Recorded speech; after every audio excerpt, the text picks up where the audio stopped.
for welcoming us, not only to this beautiful space, but also to show us some of your beautiful work. Namely, we have some paintings here. Yes.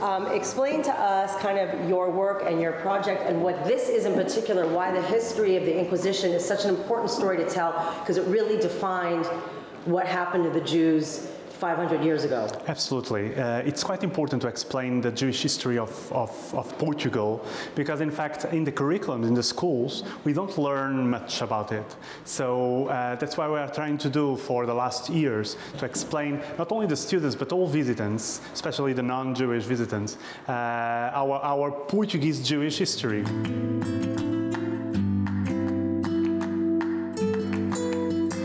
What happened to people that don't know, they know about the 1492 expulsion, but they don't know the Portuguese side of it. Yes. Because the Portuguese let a lot of the Jewish families in and didn't want to expel them right away. Yes, in fact, the Catholic kings of Spain expelled the Jews in 1492, and Portugal received thousands of Jews in our country. For example, just to talk about Porto, 30 of the most important families of Castile came to live here in Porto, including the great rabbi Isaac Aboab, probably the biggest theological Jewish authority at the time. This is how a conversion went. They just went and dunked, said, here you go, blah, blah, blah, you're a Christian, just like that? The walking baptized. Many episodes happen like this.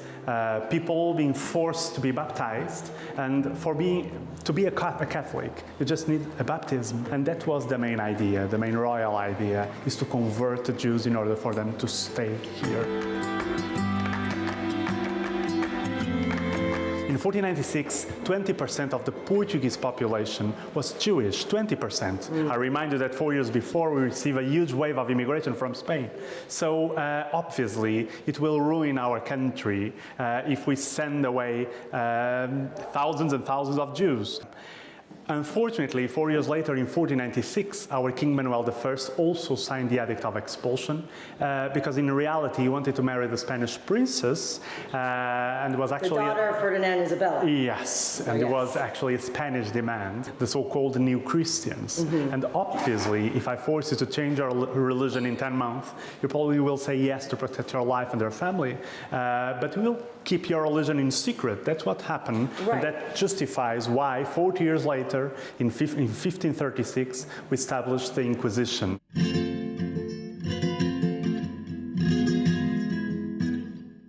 So what's the difference between these guys that got converted and what we have here, which is, everybody who was a mystic or practicing Jews, they were a heretic and they were burned at the stake. This happened a lot, yes? Yes, and obviously, if you baptize people, they are in theory Catholics, but if you don't give them education or religious education, they will keep their religion. And that's what happened, especially in the first decades after the expulsion and after the creation of Inquisition, where you have people practicing Judaism in secret. And, let's say, if you have a neighbor, if you have an ex-housekeeper who don't like you, someone will knock the door of the Inquisition and say, oh, he's Jewish, he's not eating pork, he's praying in Shabbat, so you are arrested and you could be expelled from the country, you could be in prison or even killed. And when people were burned at the stake, they would gather, like crowds would come and gather. Yes, it was actually a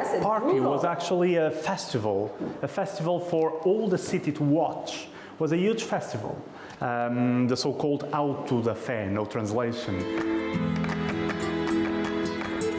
Here you are, a historian, you've done this. You are not a Jew, but it's very likely that you could be a descendant of, because many new Christians became new Christians and they stayed. But explain, you didn't learn this in school? Like all Portuguese, I truly believe that all Portuguese have a Jewish background somehow. Let's imagine that 20% of the Portuguese population was Jewish. If the majority of them stayed here in 1496, generations and generations, 4 centuries, almost 5 centuries, probably we all have Jewish blood.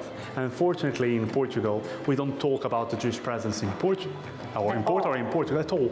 Even regarding the Inquisition, I learned at the school in 5 minutes that Inquisition was a hunting of witches, even if the majority of accusations were against secret Jews.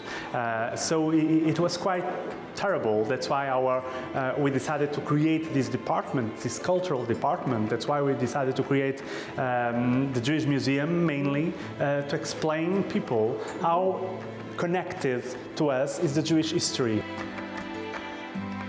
Why do you feel this is the best way, for healing, for us to move forward, for us to discover who we are, what our ancestors went through? Education is the only tool we have. The only tool we have to combat anti-Semitism and to educate people. It's the only tool. And obviously we are not accusing nobody. But we cannot forget what happened in the past in order to prevent it happening again.